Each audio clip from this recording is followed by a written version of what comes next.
Hey guys, Erick Landon here.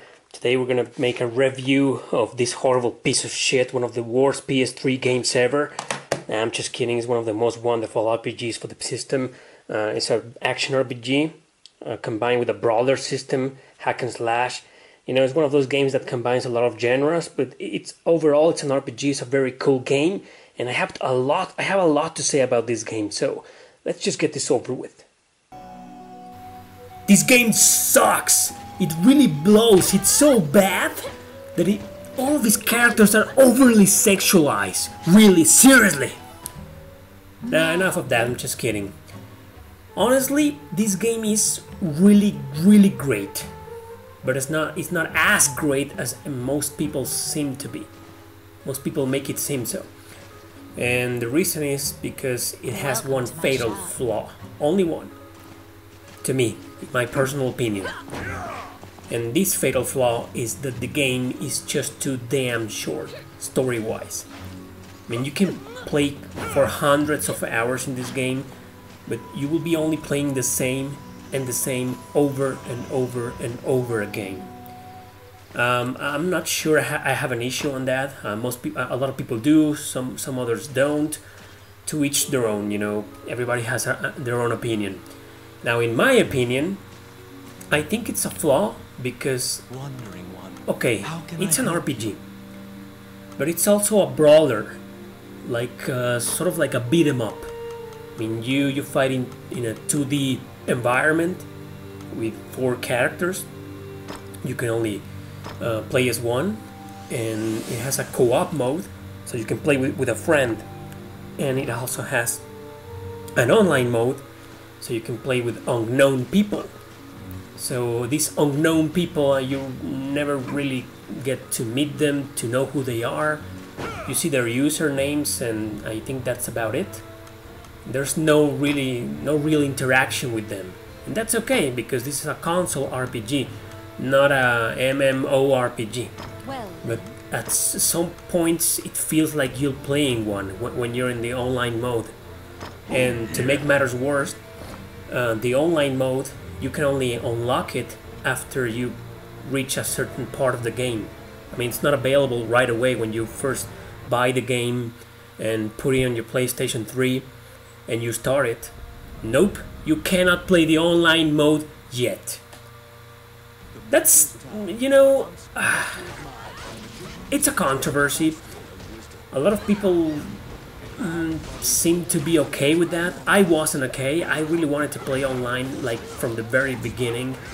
They may have the reasons why they did it this way, but they probably thought if everybody could play the game online at the beginning, there will obviously be a lot of level 1 players fighting alongside level 20 players.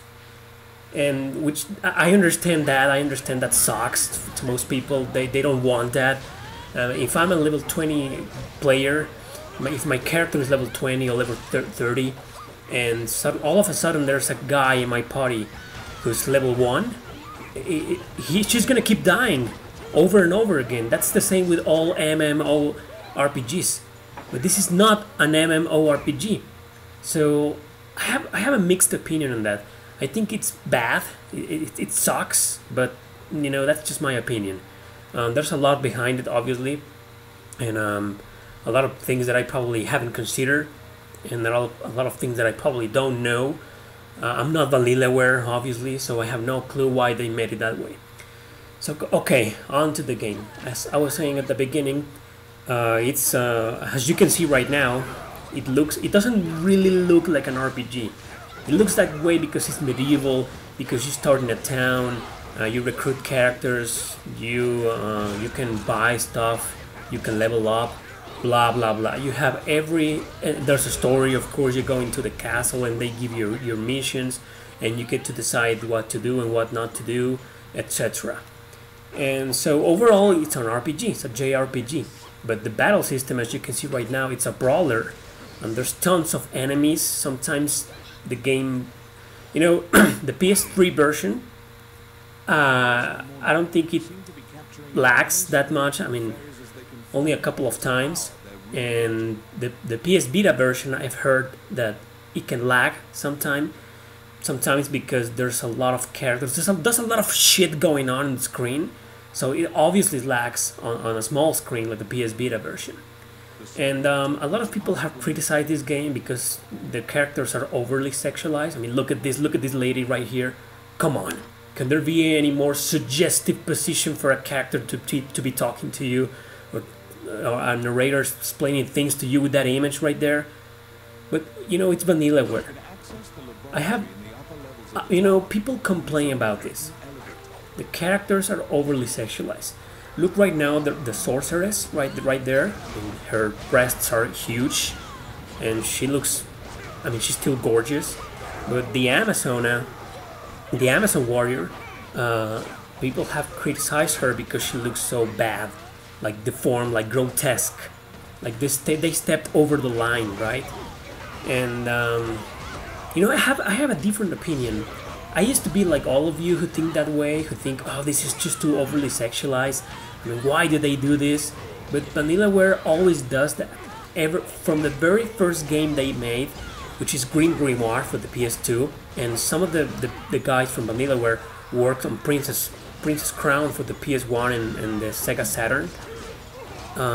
They're always been like that. It's their style. Come on, imagine if you watch a horror movie or a gore movie, and when the movie ends, you complain about being too gored. There's a lot of blood in it. And, are you stupid? It's their style. It's made on purpose. That's supposed to be that way. So I think it's the same case with Vanilla Ware games. And I imagine that if one day somebody interviews them, asking them about this particular topic, they will probably answer the same. Like, yes, we did it this way on purpose because it's how we like it. This is our style. And some of you may find it grotesque. In my personal opinion, I don't really like it, but I don't really mind because the game is too freaking awesome. It's so addicting, and there's not much to say that hasn't already been said by a lot of game reviewers. I am not a professional game reviewer, obviously not. So I'm just stating my thoughts on it, and I think it's a, sort of like a silly criticism because it's their style. So if you're gonna play a Vanilla Ware game, you already know what you're getting into. So that's all I wanted to say about that particular topic. Now, I don't think this game is perfect. I mean, in terms of gameplay. Like I said, it lags sometimes in the PS Vita version. In the PS3, it lagged a little while I was playing, but that was just like 1 or 2 times, and I really didn't care. But the problem with this game is that even though the graphics are cool and the art is beautiful, like I said, and like you've already probably watched in this video, sometimes there's just so much crap going on the screen that it's overwhelming. You cannot, most of the time, you cannot see what you're doing. I mean, right now, in this video, I'm playing as the archer. And if you pay close attention, sometimes I'm just making stupid things. I'm just fooling around. And I'm button mashing my controller. Really. Because there's a big boss on the screen that takes like 80% of the screen. There's other 3 characters making crap, you know, casting magic, jumping around, swinging their weapons, etc. And on top of that, there's the background things like the box over there and little details. You know, the game looks beautiful, but really, as a brawler, as a beat 'em up, I think it failed a little on that because, come on, look at it. Can you understand what's going on? Can you really see exactly what each of the characters fighting the Chimera are doing? No, right? So most of the time you get lost, and this is just a boss fight. There are several parts in the dungeons where you get to fight like 10 enemies at the same time, and there's, oh my, it's madness. It's just madness. And, you know, as a brawler, this game equals a button mashing game. Most of the time you're just button mashing, expecting to hit somebody with your sword or with your arrows or whatever, and that's a flaw. I think that's a defect, but at the same time, that's what makes it fun. I mean, because you can play it on easy mode, on normal mode, and on hard mode. No, I think it's easy and hard only. But the point is that if you play on easy, you're just fooling around, and then you die. I mean, the game. What I'm trying to say is that the game is very friendly. The gameplay is very friendly with you. It's not that hard. The game is not hard at all, unless you play it on hard mode, obviously. And so, therefore, this little defect that I'm talking about, it doesn't really ruin the game. It doesn't really ruin the experience. So, because it's fun just to button mash, just to fool around and just, you know, depend on your party members and whatever. I really recommend playing this game with a friend because it has a co-op mode. That's more fun than playing by yourself, but if you play by yourself it's faster, and you sometimes your friend will not, you know, keep up the pace with you.